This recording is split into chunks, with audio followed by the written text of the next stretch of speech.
तो देखिए, देश में सियासी हलचल लगातार हो रही है सरकार बनाने को लेकर, लेकिन दुनिया भर से प्रधानमंत्री नरेंद्र मोदी को बधाई संदेश दिए जा रहे हैं। बाइडेन, पुतिन, ऋषि सुनक और मैक्रोन और साउथ कोरिया के राष्ट्रपति और अनेक नेताओं ने प्रधानमंत्री नरेंद्र मोदी को जीत की बधाई दी है। हम आपको बता भी रहे हैं कौन कौन से वो तमाम नेता हैं जिन्होंने प्रधानमंत्री नरेंद्र मोदी को जीत की बधाई दी है।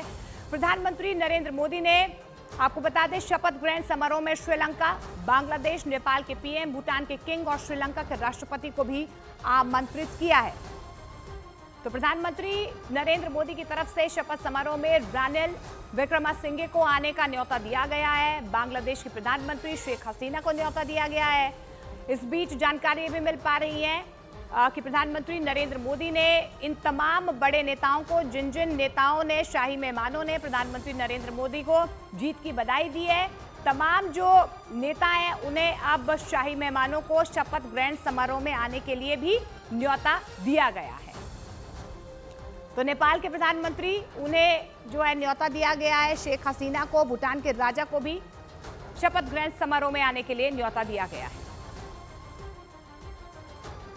2012 में नीतीश ने बिहार को विशेष राज्य का दर्जा देने की मांग पर आई केंद्र की रिपोर्ट को डस्टबिन में फेंकने की मांग तक कर डाली थी। इसके अलावा नीतीश का वो बयान भी खूब चर्चा में आया था जिसमें उन्होंने कहा था कि हर पैर में एक ही नंबर का जूता नहीं आता, और ये बयान उन्होंने राज्यों को विशेष राज्य के दर्जे के लिए रखी गई शर्तों पर सवाल उठाते हुए दिया था।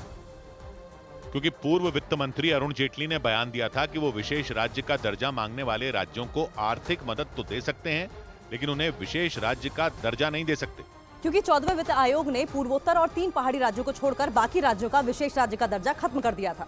और इसी वजह से केंद्र सरकार बिहार और आंध्र जैसे राज्यों की विशेष राज्य के दर्जे की मांग ठुकरा चुकी है, जिसके विरोध में नीतीश ने आवाज उठाई थी और कहा था कि हर पैर में एक ही नंबर का जूता नहीं आता।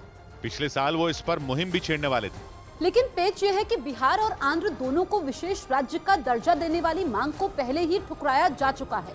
और लोकसभा के नतीजे आने के बाद वो और चंद्रबाबू नायडू किंग मेकर की भूमिका में आ गए, क्योंकि 543 सीटों वाली लोकसभा में जेडीयू के 12 और टीडीपी के 16 सांसद हैं, और इन दोनों के बिना बीजेपी के लिए बहुमत के आंकड़े यानी 272 तक पहुंचना मुश्किल है। और इस बीच बड़ी खबर आपको बता दें, सूत्रों से मिल रही जानकारी के मुताबिक 7 जून को एनडीए संसदीय दल की बैठक होगी। संसद के सेंट्रल हॉल में दोपहर 2 बजे ये बैठक होगी। बीजेपी के सभी मुख्यमंत्री और उप मुख्यमंत्री इस बैठक में शामिल होंगे। एनडीए के सांसदों के साथ बैठक के बाद राष्ट्रपति से सभी सहयोगी दल मुलाकात करेंगे। संभवतः 8 जून को प्रधानमंत्री नरेंद्र मोदी तीसरी बार प्रधानमंत्री पद की शपथ लेंगे। तो एनडीए के सांसद राष्ट्रपति से मुलाकात करेंगे। 7 तारीख को एनडीए संसदीय दल की अहम बैठक होगी। एनडीए में स्पीकर के पद को लेकर पेच फंस सकता है, क्योंकि खबर है कि एनडीए में शामिल चंद्रबाबू नायडू की पार्टी टीडीपी और नीतीश कुमार की पार्टी जेडीयू दोनों ही लोकसभा के स्पीकर के पद की मांग कर रहे हैं।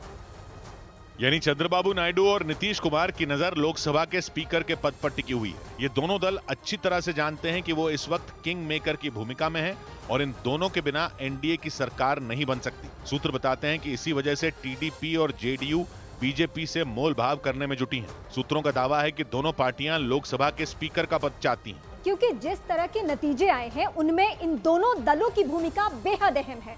लेकिन सूत्रों के मुताबिक उन्हें इस बात का डर भी सता रहा है कि आने वाले दिनों में कहीं उन्हें टूट फूट का सामना न करना पड़े। अगर ऐसा हुआ तो उस वक्त स्पीकर की भूमिका बेहद अहम हो जाएगी। स्पीकर का काम सिर्फ सदन की कार्यवाही को ही सही तरह से चलाना नहीं है। किसी भी सदन में नंबर गेम के उलझने पर स्पीकर की भूमिका सबसे अहम हो जाती है, क्योंकि दल बदल कानून के तहत संसद सदस्यों की सदस्यता पर अंतिम फैसला स्पीकर ही करते हैं। और तो और दल बदल कानून को लेकर सुप्रीम कोर्ट के पास भी सीमित अधिकार है। इसीलिए एनडीए के सहयोगी टीडीपी और जेडीयू अभी से ही अलर्ट मोड पर हैं और लोकसभा स्पीकर का पद चाहते हैं। सरकार बनने के बाद अगर सियासी तोड़फोड़ हुई तो वो अपने दल को स्पीकर की मदद से सुरक्षित रख सकें। लेकिन समस्या यह है कि स्पीकर का पद एक है और दावेदारों की संख्या 2 सूत्रों के हिसाब से। यही नहीं, टीडीपी और जेडीयू के अलावा बीजेपी भी स्पीकर का पद अपने पास रखना चाहती है। और इसी वजह से सूत्र ये दावा कर रहे हैं कि एनडीए में लोकसभा के स्पीकर के पद को लेकर पेच फंस सकता है। हालांकि इस पर बातचीत का दौर शुरू हो चुका है, लेकिन ये बात साफ नहीं होती दिख रही कि स्पीकर का पद किस पार्टी के हिस्से में जाएगा। बीजेपी के सामने मजबूरी ये है कि उसके पास बहुमत का जादुई आंकड़ा 272 नहीं है। हालांकि नतीजों में एनडीए के पास पूर्ण बहुमत है, लेकिन अकेले बीजेपी के पास 240 सांसद ही हैं, जो सरकार बनाने के लिए जरूरी नंबर 272 से 32 कम है। क्योंकि चंद्रबाबू नायडू की पार्टी टीडीपी के पास 16 और जेडीयू के पास 12 सांसद हैं।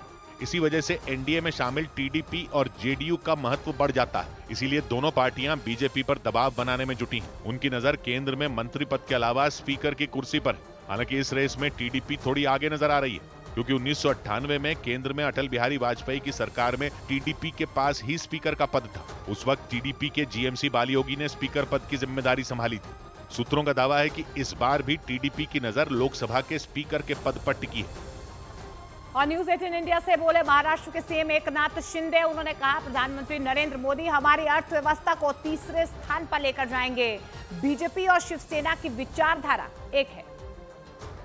इंडिया में शिवसेना चौथे नंबर का सबसे बड़ा पक्ष है और महाराष्ट्र में जो चुनाव के नतीजे आए उसमें देखिए हम देख रहे हैं कि शिवसेना का स्ट्राइक रेट जो है वो सबसे अच्छा है। इस बारे में अपने एनडीए में भी आदरणीय चंद्रबाबू जी, नीतीश कुमार जी, उसके बाद शिवसेना है। ये भी हमारे लिए बड़ी बात है और हमारे तो विचारधारा एक ही है भाजपा और शिवसेना की। हम बाला साहब ठाकरे जी के जमाने से उनके साथ है और विचारधारा एक है और इसलिए आज हमने उनको समर्थन दिया है। और देखिए इसमें हमारे जो महाराष्ट्र में स्ट्राइक रेट है, इसमें उबाठा ने 13 सीटें हमने सामने लड़े, हम 7 हम जीते, 6 उन्होंने जीती है। इसमें हमारा स्ट्राइक रेट 46% है, उनसे ज्यादा वोट हमें मिले हैं। महाराष्ट्र के लोकसभा चुनाव नतीजों में बीजेपी और एनडीए को लगे झटके के बाद देवेंद्र फडणवीस ने इस्तीफे की पेशकश कर दी। वो महाराष्ट्र सरकार में उप मुख्यमंत्री हैं और फडणवीस ने इसी पद को छोड़ने और राज्य में पार्टी की पकड़ मजबूत करने के लिए काम करने की बात कही। और देवेंद्र फडणवीस ने यह बयान मुंबई में महाराष्ट्र बीजेपी के नेताओं के साथ हुई बैठक के बाद दिया। उस बैठक में एक रोज पहले आए लोकसभा चुनाव के नतीजों पर मंथन किया गया और इसी के बाद फडणवीस ने महाराष्ट्र में बीजेपी के अच्छा प्रदर्शन न कर पाने की जिम्मेदारी ली और उप मुख्यमंत्री के पद से इस्तीफे की पेशकश कर दी। मी भारतीय जनता पक्षाच्या शीर्षस्थ नेतृत्वाला ही विनंती करणार आहे की त्यांनी मला सरकारमधनं मोकळं करावं।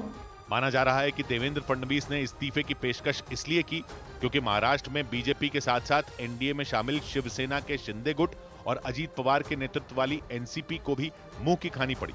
यही वजह रही कि राज्य में एनडीए को भारी नुकसान पहुंचा और पिछले लोकसभा चुनाव के मुकाबले उनकी सीटों का आंकड़ा आधे से भी कम हो गया, क्योंकि एक रोज पहले आए नतीजों में एनडीए को महाराष्ट्र की 48 सीटों में 17 पर ही जीत मिली, जबकि 2019 के लोकसभा चुनाव में उसने 41 सीटों पर जीत का परचम लहरा दिया था। हालांकि तब शिवसेना दो फाड़ नहीं हुई थी और उसने बीजेपी की अगुवाई वाली एनडीए के साथ मिलकर चुनाव लड़ा था। और न्यूज 18 इंडिया पर बोले बीजेपी नेता अनिल बलूनी। कहा मैंने जल कल्याण के मुद्दों पर बात की है। सर, गढ़वाल संसदीय सीट का जो चुनाव था ये बड़ी ऐतिहासिक सीट रही है, इस पर बड़े बड़े लोगों ने चुनाव लड़ा है। किस तरह का अनुभव रहा इस दौरान पूरे? देखिए बहुत अच्छा अनुभव रहा, बहुत लोगों से मिलना रहा, लाखों लोगों से इंटरेक्ट किया और बहुत सारी चीज़ें सीखी भी। लोगों के पास जाके कई समस्याओं का समाधान भी सीखा, कैसे गढ़वाल में और अधिक तेज़ी के साथ तीव्र गति से विकास करना है, कैसे समस्याओं का समाधान करना, उस पर लोगों से चर्चा भी हुई, लोगों के विचार भी जाने। तो निश्चित तौर पे एक बहुत बड़ा अनुभव है और निश्चित तौर पे आने वाले समय में जो आने वाले कार्यकाल होगा उसमें इसका लाभ भी मिलेगा और गढ़वाल की समस्याओं का समाधान हम कैसे करें, हमने जो मुद्दे उठाए थे चुनाव के दौरान उनका समाधान कैसे करें उस पर विचार भी करें।